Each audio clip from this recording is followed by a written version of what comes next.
In this topic, we're going to look at how the farmers lived and how their lives changed from the 1870s through the 1890s. When the first farmers arrived in the Great Plains, before the railroads had fully spread, the farmers had to adapt to the new environment. Without a lot of trees, settlers made sod houses. These were houses of brick-like baked grass and mud blocks. Wood was only required for the doors, windows, and roof. Now, such hot sod houses proved perfectly suited for insulation both the hot and cold months, but they did require considerable maintenance. Canvas or plaster often lined the interior walls, while stucco sometimes protected the outer walls. Without a lot of wood for fires, farmers used dried cow dung. Here, a woman is seen collecting the cow chips in her wheelbarrow.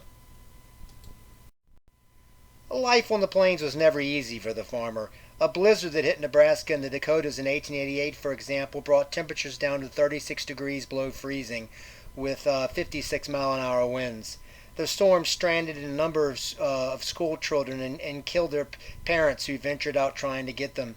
In the other extremes, temperatures regularly exceeded 100 degrees, and of course, there was no air conditioning. Tornadoes were common, as were hailstorms that could destroy a farmer's crop. Farmers began to dig storm cellars, which are still common on the Great Plains today. Most fearsome were grass fires.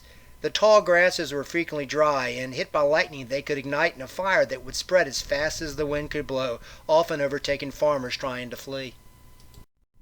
Of course, social isolation was always a problem. One worked full-time on the farm with the family, often with nothing around for miles. Homesteads were usually set back from the roads. The only time the farmers would regularly see people were market days and Sundays, where all attended church. For this reason, the church remains critical in historically rural areas. The famous Bible Belt extends into the Great Plains. Farmers soon would try to organize clubs and socials a couple of times a month to break down their isolation. As implied earlier, there was frequent tension between the open-range cattlemen and the new farming homesteaders. Angry cattlemen would burn crops or barns, and equally angry farmers would kill livestock. Occasionally, direct gunfights resulted. Range wars continued periodically all the way to the Taylor Grazing Act of 1934, which for the first time charged and regulated grazing allotments on public lands. The spread of the railroads and the telegraphs greatly improved the farmer's life on the Great Plains, breaking down the isolation and giving every farmer easier access to the broader world. The railroads brought new standardized wood-framed houses, the so-called balloon-framed house. Wood was now cut in a standard way, which was easily moved by railroads and reassembled as a preset design intended. This signaled the end of the sod houses when railroads were nearby. The spread of the railroads allowed the mail order business to explode across rural Great Plains. Montgomery Ward first began selling large catalogs of products that could be delivered, and other large department stores such as Sears, Roebuck and Company and J.C. Penney's soon followed. One rural but lonely farmer wrote Mr. Montgomery Ward, quote, "As you advertise everything for sale that a person wants, I thought I would write you as I am in need of a wife," unquote. In 1889, the government decided to open 2 million acres of land in Indian Territory, Oklahoma, that had not been assigned to any other tribe.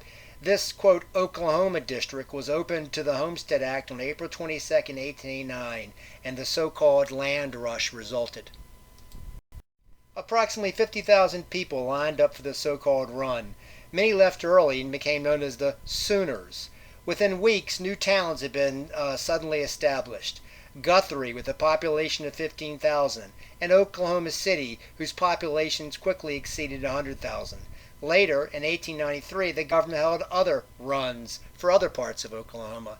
This concludes the section on how farmers lived on the Great Plains in the 1880s and so forth.